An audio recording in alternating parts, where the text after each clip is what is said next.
Get on board the Bernier bus train. Come get on board the Bernier bus train. Once you hear that clickety-clack, there ain't no time for turning back. Oh, get on board the Bernier bus train.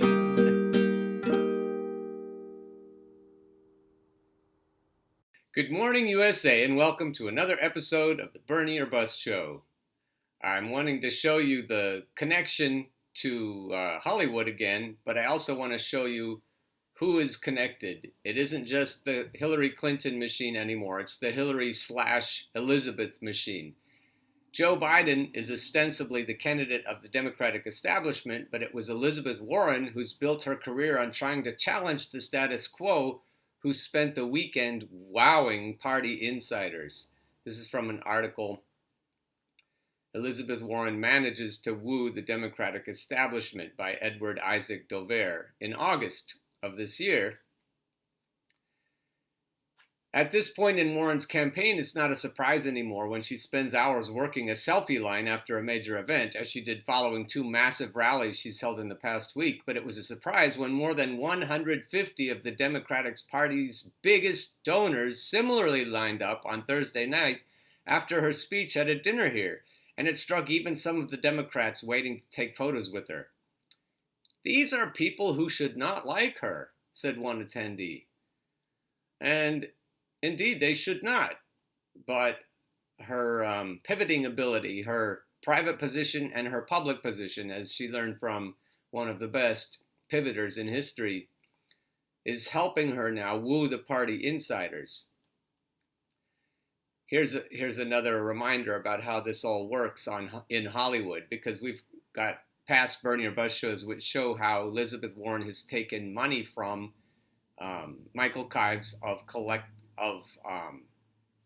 Creative Artists Agency, a big, huge mega talent agency in Hollywood, and then we just on this clip we talked about George Clooney, Matt Damon, all these Hollywood people who do movies in conjunction with the military, and they get their movies paid for.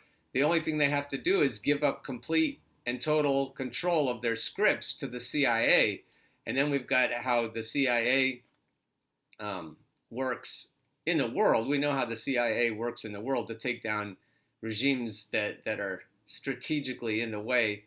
But let's go on in this clip a little bit and listen to some further analysis of how the CIA works, not only in Hollywood, but in the world in general. Even though the network is the CIA and the intelligence community, which is the intelligence state, never gets voted out of office. They're always there. Right. And now you've got, these studios really interfacing with the State Department. You've got Sony. In the Sony hack, there were over 100 government emails, addresses. Not just emails, email addresses, 100, lots of emails back and forth, but over 100 different email addresses that were from the government. And those are Julian Assange's words, and it's like, and I've been through them with a fine-tooth comb, and it's totally insane. And they operate like they're an entertainment company, just take Sony for an example, but that's really not what they are at all. They're interfacing with the RAND Corporation. They're interfacing with the State Department. And we're sitting there going, oh, this is just a movie. No. So much more went into that, and it's all about manipulating your thinking and manufacturing your consent, and it's very deceptive. Well, the other thing too, the Sony hack is such a great example, right? So all that came out. What did the corporate media tell us?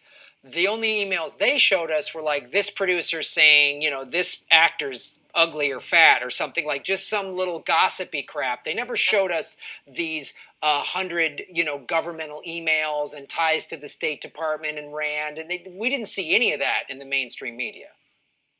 No, that's exactly it. The whole celebrity gossip thing is a limited hangout. It's like, oh, and somebody said Angelina Jolie was a brat. It's like, yeah, well, they also said that George Clooney was a deep state asset. How are we talking about that? Yeah. Deep state asset. So you've got these people in Hollywood, Michael Kives and Darnell Strom, donating to political campaigns. They're representing people like Anderson Cooper and comedians and talk show hosts and all the thought leaders, they call them thought leaders, they're all connected. And Tulsi was getting a little too close to these people, and she was connected to through her military involvement. She was connected to different higher up levels of the military. She's in the Senate, so she knows what's going on in the CIA. On the Joe Rogan Experience, she said that the CIA has said publicly that it's spying on its own people. She knows what's going on probably with the CIA in Hollywood, and she was talking to Darnell Strom and Michael Kives and asking them for help for her campaign, for fundraising. And they're very good at it. They raised a lot of money for both Clintons, these talent agency execs.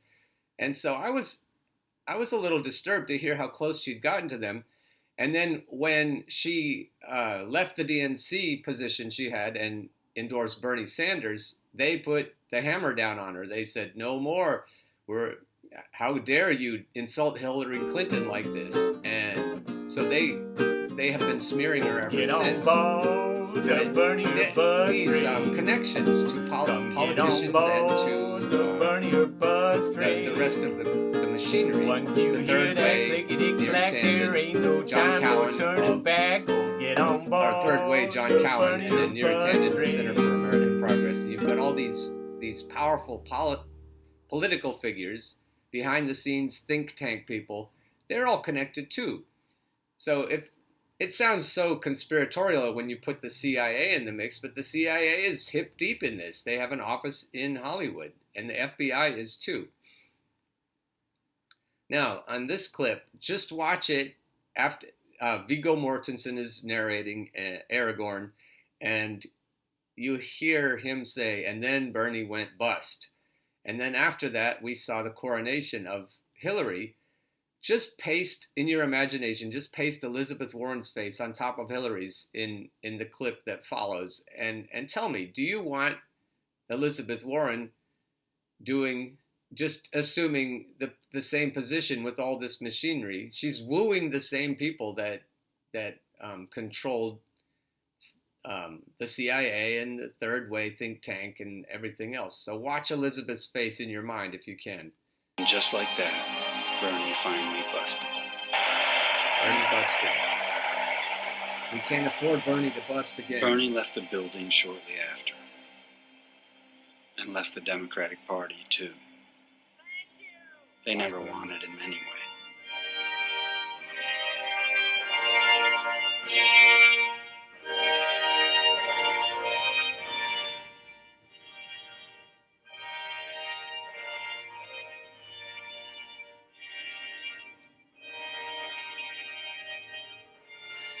But while the coronation happened inside,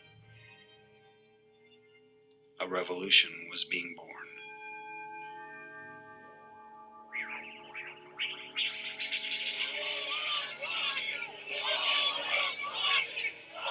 Is that chilling? They say the whole world's watching. I don't think so. I don't think the world saw that.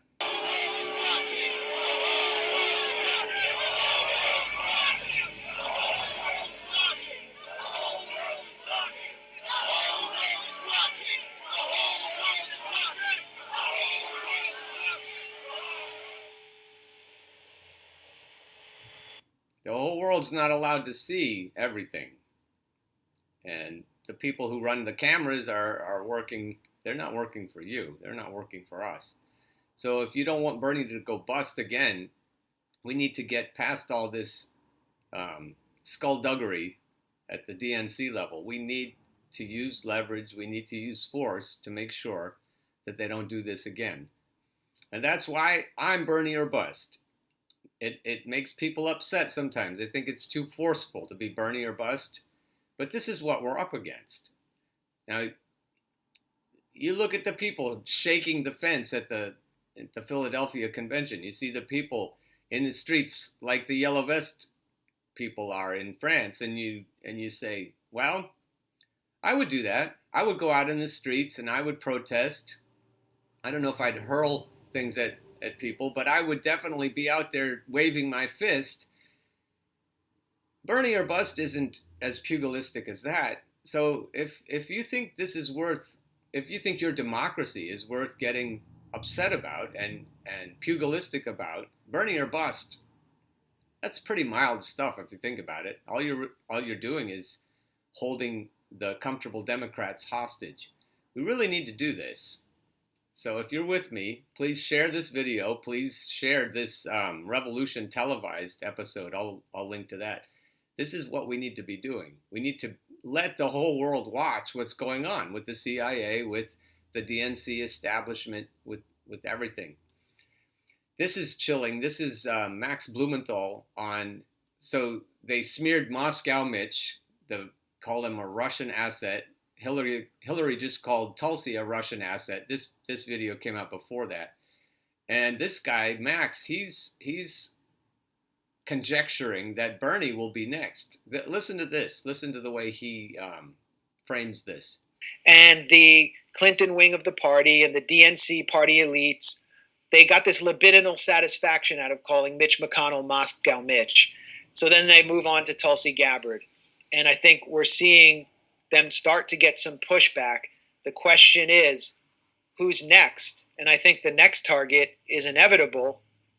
It's a Jewish socialist who took a trip to the USSR and Nicaragua, who actually challenges the Clinton wing of the party in a much more substantial way than Tulsi Gabbard. And so I see this as a pilot program for the next phase of attacks.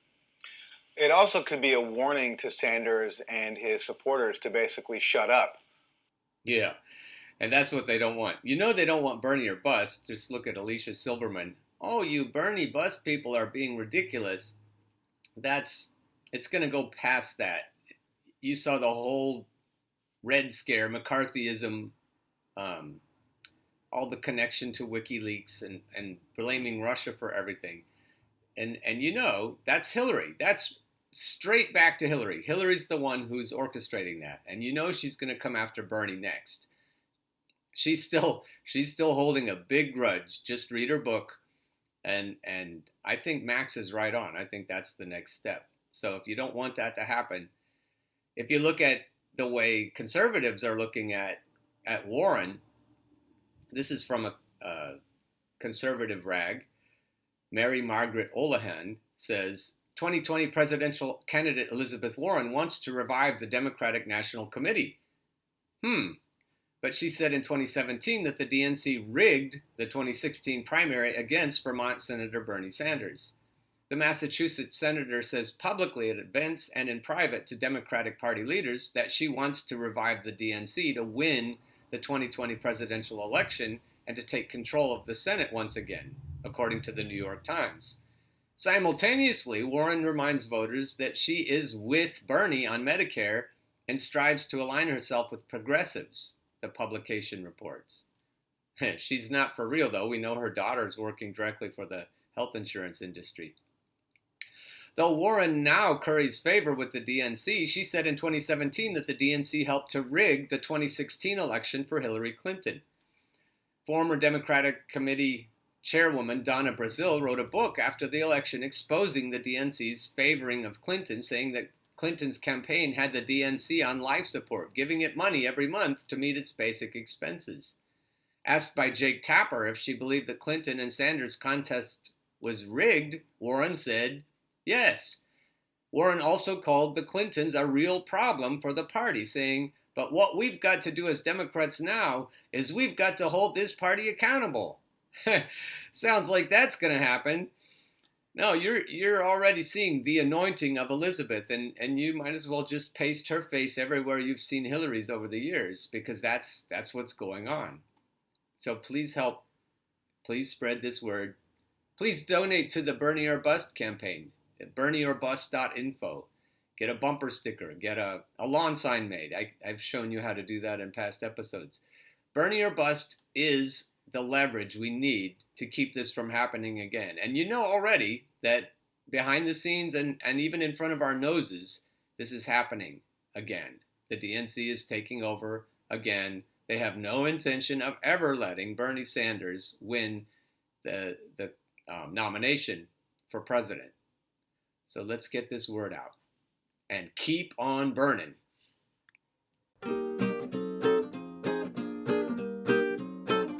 Get on board the Bernier bus train.